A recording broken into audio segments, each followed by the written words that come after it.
we are again. So this one is for Jack and Evie and Lily and Alfie and Daisy and Erin and Edward. This is the dinosaur that pooped Christmas, and I hope you're going to yell the word.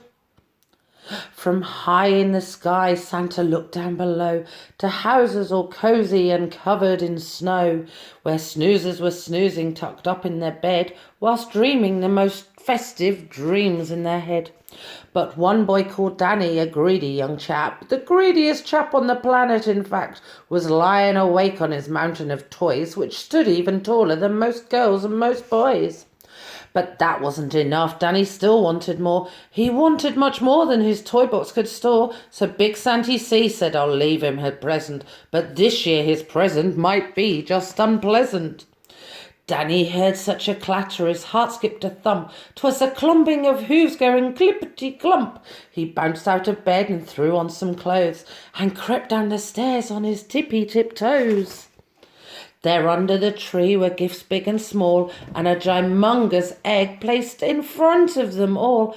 An egg, Danny said. Santa bought me an egg. Then out with a crack popped a dinosaur's head. It wasted no time on that cold Christmas morning and started to eat everything without warning. It swallowed the stockings and Christmas cards too, the red fairy lights and the green and the blue. There wasn't a single thing Danny could do except sit and watch as the dinosaur chewed. It chewed and it munched on Kris Kringle, the reindeer, the sleigh bells and all things that jingle.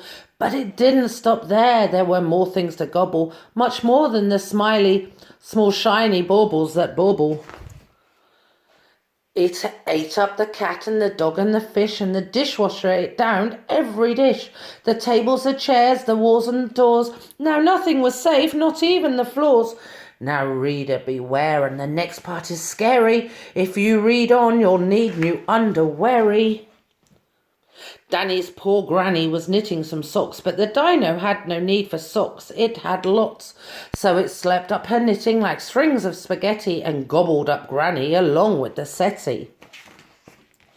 Then it ate Danny's mum, she was gone in one bite, and though Danny's dad tried to put up a fight, the dino had grown to the size of King Kong. With a gulp and a burp, Danny's father was gone.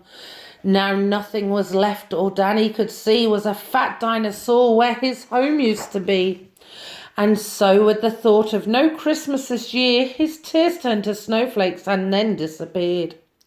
With the feeling of guilt in the dinosaur's gut, its brain brewed a plan involving its butt.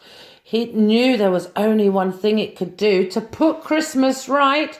It needed to boo! It popped out the turkey, the toys and the telly, and even the tinsel was now brown and smelly. It pooped all the presents and pieces of puzzles. It pooped all the things it had previously guzzled.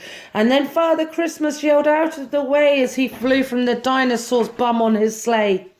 The dinosaur finally gave a huge push and pooped Danny's parents in one massive whoosh. And last but not least, and never forgotten, Granny plopped out of the dinosaur's bottom.